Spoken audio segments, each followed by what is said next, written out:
ஒரு ஊரில் ஒரு கிராமம் இருந்துச்சு. அந்த கிராமத்தில் ஒரு விவசாயி வாழ்ந்துட்டு வந்தான். அவனுக்கு ஒரு கல்யாணம் ஆகி குழந்தை பிறக்கும்போது அவங்களோட மனைவி இறந்து போயிட்டாங்களாம். அந்த பையனுக்கு குமரன்னு பேர் வைக்கிறாங்க. அவங்க அப்பாவால் அந்த பையனை தனியாக சமாளிக்க முடியாதால் இன்னொரு கல்யாணம் பண்ணிக்கிறாரு. அவங்களோட பேர் தங்கம். அவங்களும் பேருக்கு ஏற்ற மாதிரி குமரனமானவங்க. தன்னோட வயத்தில் பிறந்த குழந்தை மாதிரி ரொம்ப பாசமாக வளர்த்துட்டு வந்தாங்க. குமரனை பார்க்குறதுக்காக அவங்க பாட்டி அப்பப்போ அவங்க வீட்டுக்கு வந்து அவனை தூக்கி கொஞ்ச நேரம் அந்த திண்ணையில் உட்காந்து அவன்கிட்ட பேசிகிட்டு இருக்கிறது வழக்கம். அப்போது பக்கத்து வீட்டு சரோஜாக்கா அந்த பக்கமாக வராங்க. அப்போ பாட்டியை பார்த்து பேச்சு கொடுக்குறாங்க. என்னம்மா, எப்போ வந்தீங்க, நல்லா இருக்கிறீங்களா அப்படின்னு சரோஜாக்கா கேட்டதும், நான் நல்லா இருக்கிறது ஒரு பக்கம் இருக்கட்டும், என் பேரனை பாரு, எப்படி உருளைக்கிழங்கு மாதிரி உருண்டையாக இருந்தால் இப்போ என்னடா நான் இப்படி ஒல்லியாக இருக்கிறான். இவன் அப்பனை பார்த்துக்கிறதுல பாதி அது இவனை பார்த்துக்கிட்டா இவன் நல்லா இருப்பான் போல இருக்க அப்படின்னு புலம்ப ஆரம்பிச்சிட்டாங்க. அதை கேட்ட சரோஜாக்கா, நீங்கள் தானே ஊரெல்லாம் தேடி இப்படி ஒரு பொண்ணை பார்த்து கல்யாணம் பண்ணி வச்சிங்க, இப்போ நீங்களே எப்படி சொல்கிறீங்க? ஆமாம், நான் தான் கல்யாணம் பண்ணி வச்சேன். ஆனால் என்ன செய்கிறது, நல்ல பிள்ளை, சின்ன பிள்ளையாக இருக்கா, நல்லா பார்த்துப்பான்னு நினச்சேன். எப்படி பண்ணுவான்னு யாருக்கு தெரியும்? அம்மா, என்ன பேசிகிட்டு இருக்கிறீங்க? உங்களுக்காக முருங்கைக்கீரை பருப்பு செஞ்சுருக்கிறேன், சீக்கிரம் வாங்க சாப்பிடலாம். இதை கேட்டதும் அப்படியே பிளேட்டை மாற்றி, அப்படியாம்மா, ஐயோ சின்ன பிள்ளையாக இருந்தாலும் எல்லா வேலையும் எவ்வளோ அழகாக செய்கிறம்மா, அதனால தான் எனக்கு நீனா ரொம்ப பிடிக்கும் அப்படின்னு சொல்லி அம்மா எந்திரிக்கிறாங்க. இதை கேட்ட சரோஜாக்கா, ஐயோ அப்படியே பிளேட்டை மாற்றி பேசுகிறாங்களே, இவங்க பேசுகிறலாம் நம்ம நம்பக்கூடாதுப்பா அப்படின்னு சொல்லிட்டு அந்த இடத்துல இருந்து போயிடுறாங்க. குமரன் வளர்ந்து பெரிய பையன் ஆகிடுறான். ஆனால் இந்த அக்கம் பக்கத்தில் இருக்கவங்களாம் சும்மாவா இருப்பாங்க, வந்து ஆளாளுக்கு ஒன்று ஒன்று சொல்லிகிட்டே இருப்பாங்க. ஐயோ குமரனை பாரு இழைச்சி போயிட்டான், அவன் சித்தி கொடுமை தாங்க முடியல போல அப்படின்னு ஒருத்தவங்க, ஆமாம் ஆமாம் 1000 தான் இருந்தாலும் பெத்த தாய் மாதிரி வருமா அப்படின்ற இன்னொருத்தவங்க, இப்படியெல்லாம் சொல்லி சொல்லி அந்த பிள்ளை மனசில் கொஞ்சம் கொஞ்சமாக நஞ்ச விதைக்கிறாங்க. அப்போ வரைக்கும் ரொம்ப பாசமாக இருந்த அந்த பையன் இந்த ஊர் மக்கள் பேச்செல்லாம் கேட்டு கேட்டு கேட்டு கொஞ்சம் கொஞ்சமாக அவனுக்கும் மனசில் வந்து சந்தேகம் வர ஆரம்பிக்குது. அவன் ஏதாவது தப்பு பண்ணுறப்ப அவங்க சித்தி அவனை கண்டிக்கிறாங்கல்ல, அப்போ அவனுக்கு சந்தேகம் இன்னும் கொஞ்சம் அதிகமாகுது. அதுவே அவனை நல்லா பாசமாக பார்த்துக்கிறப்ப அந்த சந்தேகம்லாம் அப்படியே அமுங்கி போயிடுது. ஸோ இந்த மாதிரி ஊருக்காரங்க வந்து அவங்கக்கிட்ட இல்லாத பொல்லாதது எல்லாம் சொல்லும்போது அவங்க சொல்கிற மாதிரிலாம் பண்ணி இல்லை, அவங்க என்னையும் எங்கள் அப்பாவையும் ரொம்ப நல்லா பாசமாக தான் பார்த்துக்கிறாங்க அப்படின்னு சொல்கிறான். அதுக்கு அங்கேருந்து ஒருத்தவங்க, ஆமாம் ஆமாம், இப்போ தான் நீ வளர்ந்துட்டல, உங்கள் அப்பாவுக்கு வேறு உடம்பு சரியில்லை, அவரோட சொத்து எல்லாத்தையும் உன் பேரில் தான் எழுதி வச்சுருக்காங்க, தங்கத்துக்கு வேறு குழந்தைங்க இல்லை, அதான் அவள் மனசில் என்ன நினைக்கிறாளோ ஏதோ, அதனால் உன் மேலே பாசமாக இருப்பா போல் அப்படின்னு சந்தேகம் மறுபடியும் வர ஆரம்பிச்சிருச்சு. அப்போதுலேருந்து குமரன் அவங்க சித்திக்கிட்ட ரொம்ப கவனமாக இருக்கிறான். அவங்க சித்தி தினமும் சாமி கும்பிடுவாங்க. என்ன சாமிக்கிட்ட அப்படி வேண்டுறாங்க அப்படின்னு சொல்லி குமரனுக்கு தெரிஞ்சுக்கணும் அப்படின்னு தோணும். சித்தி என்ன வேண்டுறாங்க அப்படின்னு கவனிக்கிறான். அப்போ அவங்க சித்தி, கடவுளே, என்னோட குமரன் எப்போவும் எறும்பு மாதிரி இருக்கணும், பெண்களை மாதிரி இருக்கணும், கயிறு மாதிரி இருக்கணும், நல்ல பசியோடு இருக்கணும், மண்பானை மாதிரி இருக்கணும் அப்படின்னு வேண்டிக்கிறத கேட்குறான். அட கடவுளே, இந்த அக்கம் பக்கத்தில் சொல்கிறதெல்லாம் உண்மைதான் போல். என் சித்தி நான் நல்லா இருக்கணும்னு வேண்டிப்பாங்கன்னு நான் எதிர்பார்த்தேன். ஆனால் அவங்க எறும்பு மாதிரி இருக்கணும்னு நினைக்கிறாங்க. சின்னதாக ஏதாவது பட்டாலே எறும்பு செத்து போயிடும், அதை மாதிரி நான் இருக்கணும்னு நினைக்கிறாங்களா? அதுக்கப்புறம் பெண்களை மாதிரி இருக்கணும்னு நினைக்கிறாங்க.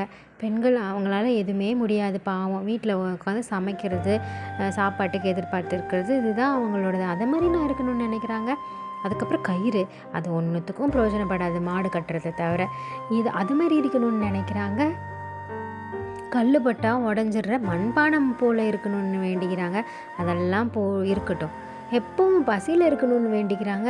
ஐயோயோ, இப்படிப்பட்ட வீட்டில் என்னால் இருக்க முடியாதுப்பா, எனக்கு இந்த சொத்தும் வேணாம், வீடும் வேணாம், நான் எல்லாத்தையும் அவங்கக்கிட்டே விட்டுட்டு நான் எங்கேயாவது போயிடுறேன் கடவுளே அப்படின்னு சொல்லிட்டு அங்கேருந்து குமரன் கிளம்பிடுறான். போகிற வழியில் தான் பசிக்குமே, என்ன பண்ணுறது, அங்கே யார் வீட்லையாவது வாங்கி சாப்பிட்டுட்டு அப்படியே நடக்க ஆரம்பிக்கிறான்.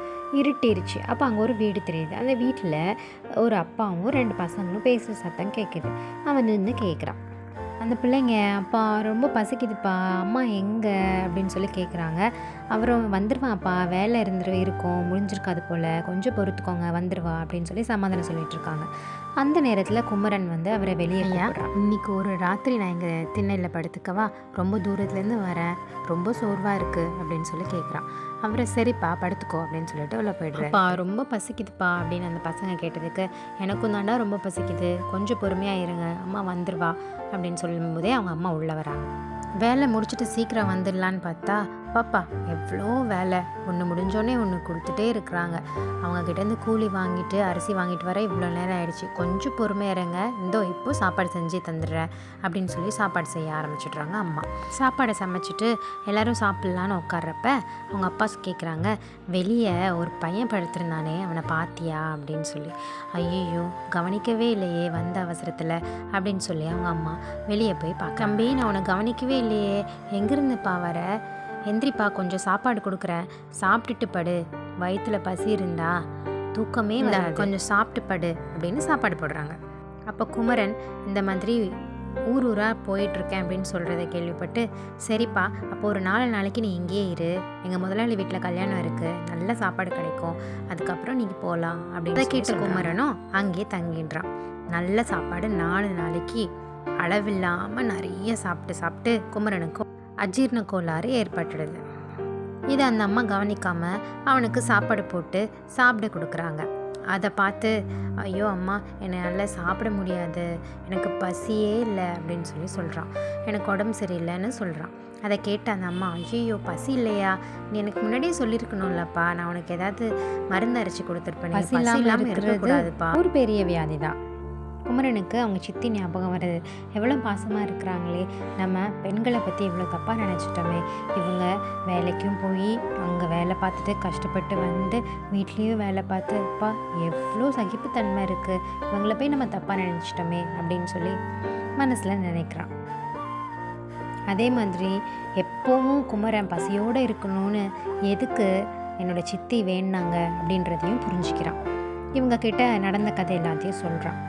நான் வர வழியில் ஒரு யானை செத்து போய் கிடந்தது, நான் அங்கேருந்த ஒரு மலையில் ஏறி படுத்து தூங்கிட்டேன். அடுத்த நாள் காலையில் ஏஞ்சி பார்க்கும்போது அந்த யானை அந்த படுத்திருந்த இடத்துலேருந்து கொஞ்சம் தள்ளி இருந்தது. எப்படி இந்த யானை செத்து போச்சு தள்ளி இருக்குன்னு பார்த்தா, எறும்பு கூட்டமாக சேர்ந்து அந்த யானை இருக்கிற இடத்தையே நவுத்தி வச்சுருக்கு. எவ்வளோ முனையுது பார்த்தியா அந்த எறும்பை, சின்ன எறும்பால் அவ்வளோ சுறுசுறுப்பாக இருக்கணும் அப்படின்னு தான் என் சின்னம்மா வேண்டியிருக்கிறாங்க. நான் அவங்க வேண்டினது எல்லாத்தையும் தப்பாக புரிஞ்சுட்டு வீட்டை விட்டு வெளியே வந்துட்டேன் அப்படின்னு சொல்லி சொல்கிறாங்க.